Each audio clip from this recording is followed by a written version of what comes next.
This is the MedLink Cooking Show.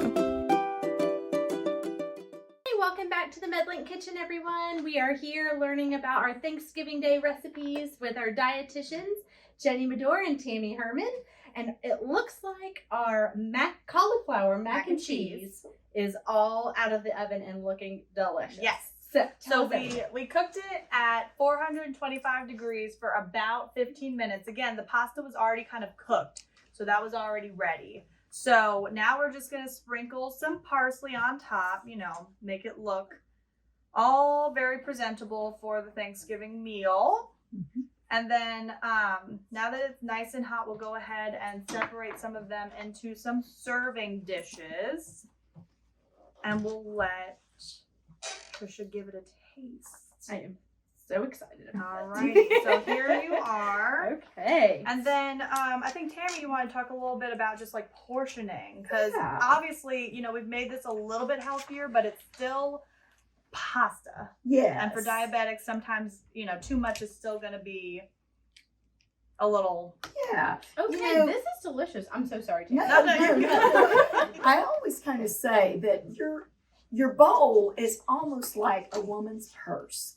The bigger it is, the more you're going to put in it.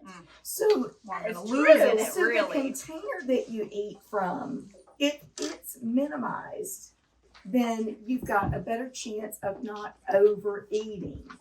So, so that's some just of our audience sort of members try. Sort of a thing that I like to point out to people is to help you eat less, use a smaller bowl. Okay. And these little bowls are just like the right size. Yeah. What is that? Maybe a cup? That may be a cup.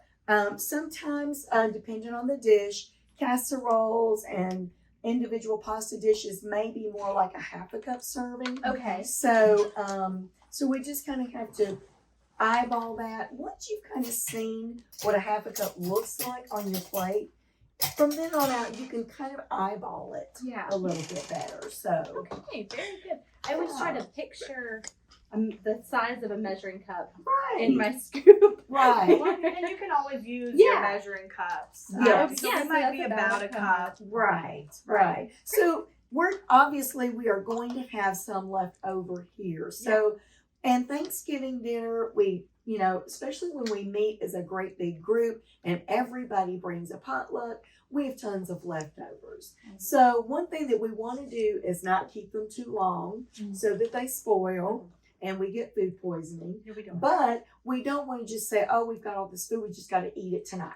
Okay. So there are some little containers. You don't have to buy these, but look for some containers that already are portioned and have the cup sizes, the measurements on the side.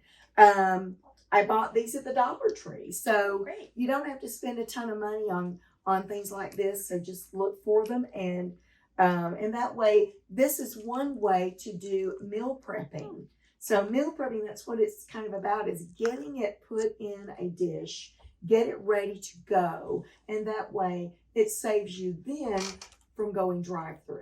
Mm-hmm. Yeah. These are really convenient. Just see exactly where a cup is or half a cup is. Absolutely. So no guessing. Right. Well, yay. Yeah. Okay, now, for those of us who might like to have a little beer or wine at our dinner, let's talk about that in regards to what's safe for diabetic patients and what's the right amount.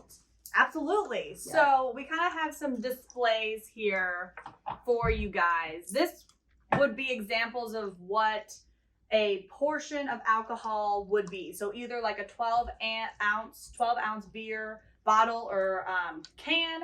For wine, it's about 5 ounces. I use that 3-finger rule where we fill it up to about here. That might disappoint some people.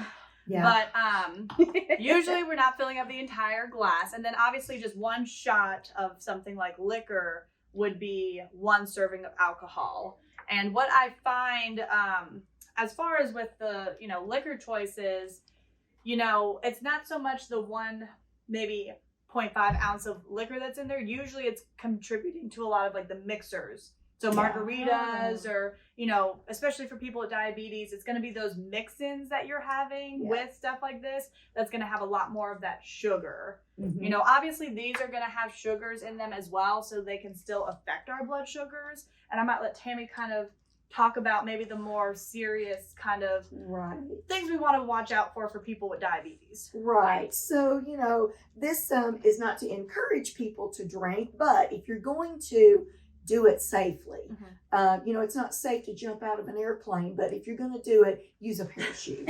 So anyway, but so one of the things that we have to be familiar with it when we're going to drink with diabetes is that depending on the situation, you could have hyper or high blood sugar, or it could drop low, depending on if you've had anything to eat or not. And even if you have, I mean, alcohol gets metabolized first, so it goes in before the food does. So a lot of people don't realize that they may be at risk for hypoglycemia or severe low blood sugar. And that's super dangerous for people with diabetes, because if you're maybe drinking kind of heavily, maybe drinking a couple more beverages because it's the holidays, you know, like Tammy said, your body's going to metabolize that alcohol first. So the sugars kind of just get forgotten about, and it can definitely contribute to dropping your sugars too low. And the effects, like the side effects of low blood sugars might be like dizziness, confusion, you know, loss of balance, which is very similar to maybe if we're a little bit tipsy or getting drunk. Absolutely. And so sometimes it's hard for the person with diabetes to know if they're experiencing low blood sugar symptoms, or maybe for their family members to know, okay, have you just had too many drinks, or is it going too low? So definitely for our folks that, you know, have diabetes, we want them to just be cautious. For the typical male, about like 2 servings of alcohol per day is what's kind of the recommended dose. For females, it's just 1. So it would be like a beer and maybe a glass of wine for a man, and then maybe just 1 option for females is the recommended dose. Okay. So now, in regards to the beer, is a light beer better than a dark beer? Kind of same with wine. Is a white wine better than a red wine, or that's just, you know, not a thing? You know, we have to kind of understand the calorie content of alcohol. So I always talk to my patients about this, but for every gram of carbohydrate, there's 4 calories. For every gram of carbohydrate, there's 4 calories.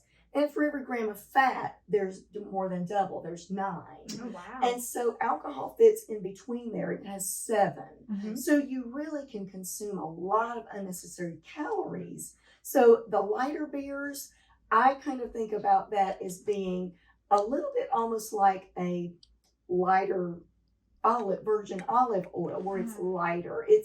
It's got to do more with its chemical composition. I don't know if you want to add to that. I know that there's maybe there are slightly less maybe carbohydrates because there are less calories. Alcohol is still going to be processed, and alcohol is still going to break down into sugar. So we definitely kind of, you know, drink responsibly. As far as the like white and the red wine, I know that there's maybe some like sweet wines, right? There's like sweet red wines, in which case they're not going to be maybe as beneficial for if you're having, you know, to work with diabetes. Maybe the drier the wine. I know that red wine does have some heart health benefits. That doesn't necessarily mean that we can just drink it, you know, it would be abundantly. Better. It would be better to eat the red grapes that it comes from. So. Okay, that's good to know. So overall, like, you know, drinking responsibly in moderation. Really, is the key. If you have diabetes, checking your blood sugars, you know, paying attention to kind of, you know, family watching out for any signs and symptoms. That's kind of what and alcohol or no alcohol during the holidays, just checking more often is a good idea. Absolutely. Absolutely. Great. All right. Well, thanks, ladies. Okay. We will be back again soon, and we have more recipes on the way.